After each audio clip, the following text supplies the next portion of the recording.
Justice retired शाइक उस्मानी साहब हमें join कर चुके हैं, उन्हें शामिल गुफ्तगू करेंगे।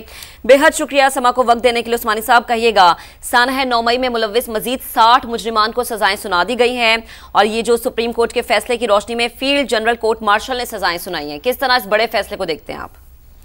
देखिए, ये जो पहले बैच में सजाएं सुनाई गई थी तो उसके बाद काफी उसका क्रिटिसिज्म हुआ, यहाँ पे भी, पाकिस्तान में भी, बाहर भी क्रिटिसिज्म हुआ, कुछ फॉरेन कंट्रीज में भी उस पर बातें कहीं, और लगता ये था कि शायद उसका असर पड़ेगा और आइंदा आर्मी जो है किसी और तरीके से इसको डील करने की कोशिश करेगी।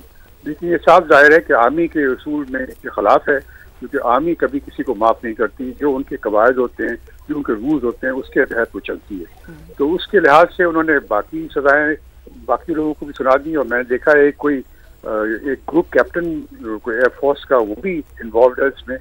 तो ये सब चीज़ें जब हो गई हैं, क्योंकि जैसा आपको मालूम है कि पाकिस्तान आर्मी एक्ट में ये लिखा हुआ है कि अगर कोई तनसीबात जो है, फौजी तनसीबात पे हमला करता है या डैमेज करता है तो उसको कोर्ट मार्शल किया जा सकता है। तो उसके लिहाज से वो बिल्कुल कानूनी तौर पे सही है और उन्होंने फैसले कर दिए हैं। वो अलग बात है कि उनके पास हुकूक तो मौजूद हैं, वो तो कॉन्स्टिट्यूशन के तहत जो राइट्स हैं, कानून के तहत वो अपनी जगह मौजूद हैं।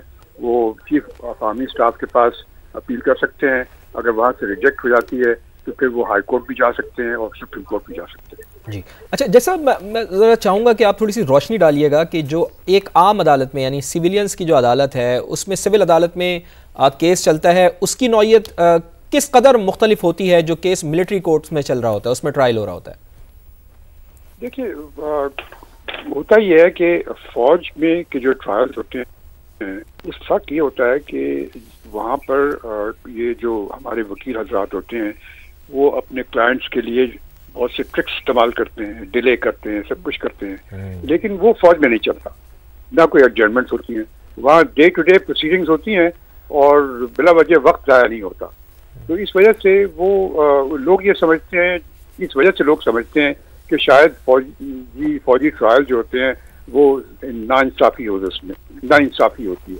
ये बात सही नहीं है, नाइंसाफ़ी नहीं होती, उनके ट्रायल वैसे ही होते हैं और रूल्स ऑफ एविडेंस जो सिविल कोर्ट्स में इस्तेमाल होते हैं वही rules of evidence military courts में इस्तेमाल होते हैं। कोई डिफरेंट रूल्स ऑफ एविडेंस नहीं होते।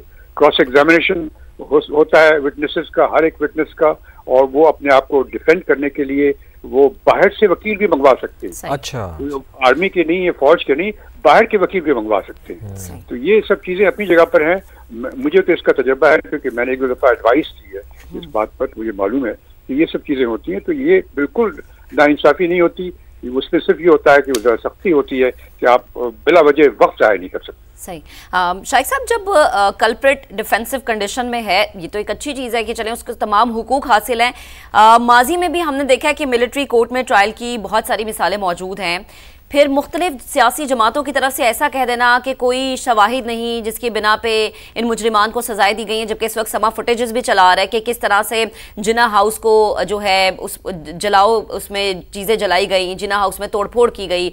इस तरह की स्टेटमेंट आपको नहीं लगता कि अवाम को या वो नौजवान नस्ल जो कि सोशल मीडिया से बहुत ज़्यादा इन्फ्लुएंसर है उनको डी ट्रैक करने के लिए बहुत बुरी चीज़ है?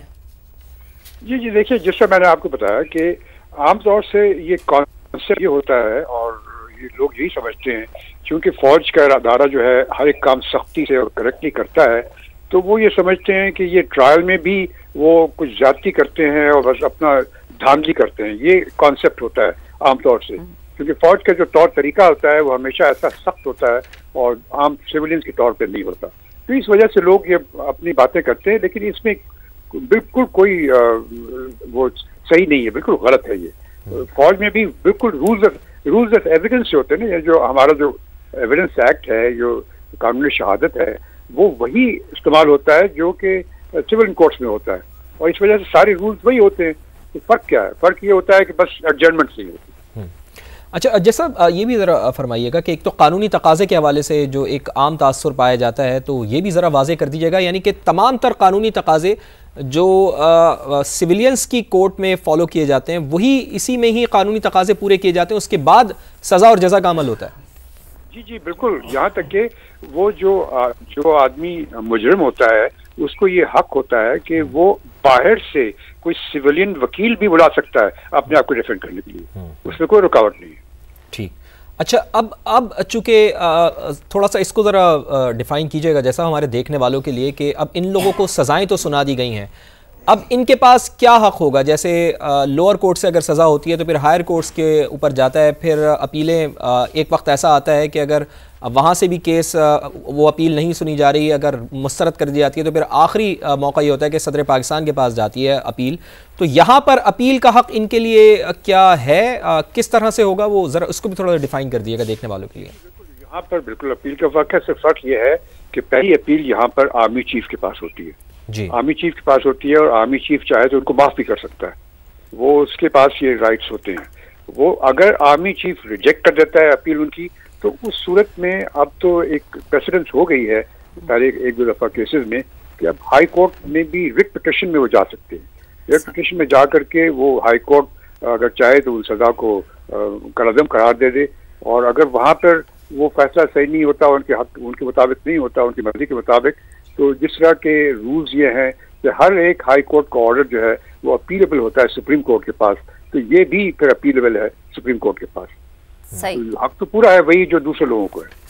ठीक है, बेहद शुक्रिया जस्टिस रिटायर्ड शाइक उस्मानी साहब हमारे साथ मौजूद थे, बहुत अहम गुफ्तगू कर रहे थे। ये बड़ा फैसला है, सानह 9 मई में मुलव्विस 8 मुजरिमान को सजाएं सुना दी गई हैं। सुप्रीम कोर्ट के फैसले की रोशनी में फील्ड जनरल कोर्ट मार्शल ने सजाएं सुनाई हैं। बानी पीटीआई के भांजे हसन खान न्याजी को 10 साल कैद बामुशक्कत की सजा सुनाई गई है।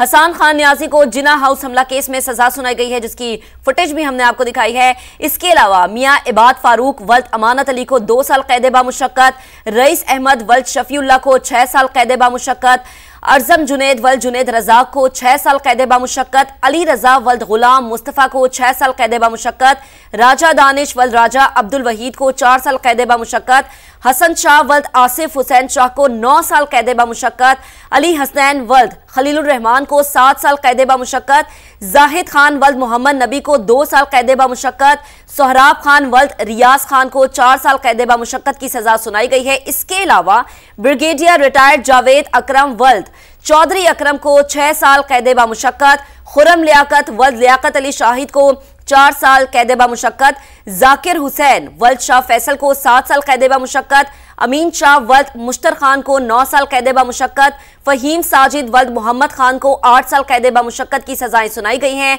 हमजा शरीफ वल्द मोहम्मद आजम को 2 साल कैद बामुशक्कत, मोहम्मद अरसलान वल्द मोहम्मद सराज को 7 साल, उमैर वल्द अब्दुल सत्तार को 6 साल कैद बामुशक्कत, नुमान शाह वल्द महमूद अहमद को 4 साल, इकरामुल्लाह वल्द खानजादा खान को 9 साल कैद बामुशक्कत की सजा सुनाई गई है। अहमद वलीद नजीर को 2 साल, इसहाक भुट्टा वल्द कमरुद्दीन को 3 साल कैद बामुशक्कत की सजा सुनाई गई है। बिल्कुल, नाम भी सामने आ रहे हैं जिनको सजाएं सुनाई गई हैं। PF बेस मियांवाली पर हमले में एहसानुल्लाह खान को 10 साल कैद बामुशक्कत की सजा सुनाई गई है।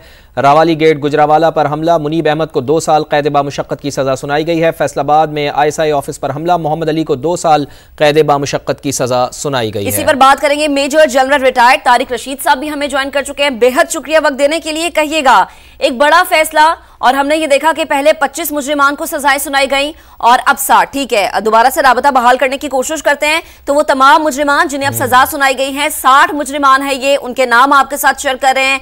याद रहे कि पहले 25 मुजरिमान को सजाएं सुनाई गई थी और अब 60 मुजरिमान को जिना हाउस में तोड़फोड़ और जलाओ घेराव के मुकदमे में सजाएं सुना दी गई हैं। मनाजर इस वक्त हम आपको देख रहे हैं और यही बताना है कि तमाम सबूत और शवाहिद को मद्देनजर रखते हुए ये फैसला किया गया। सुप्रीम कोर्ट के फैसले की रोशनी में फील्ड जनरल कोर्ट मार्शल ने सजाएं सुनाई हैं और जो नाम है मुजरिमान के वो आपके साथ शेयर कर रहे हैं। PF बेस मियांवाली पर हमला, एहसानुल्लाह खान को 10 साल कैद बामुशक्कत की सजा सुनाई गई है। जिना हाउस पर हमला, मियां अकरम उस्मान को 2 साल कैद बामुशक्कत। जिना हाउस पर हमला, मुदस्सिर हफीज को 6 साल कैद बामुशक्कत। इसके अलावा बनू कैंट पर हमला, खिजर हयात को 9 साल कैद बामुशक्कत। तो बनू कैंट पर जो हमला हुआ था और जो हमले में मुलव्विस थे मुजरिमान, उन्हें सजाएं ये सुनाई गई हैं।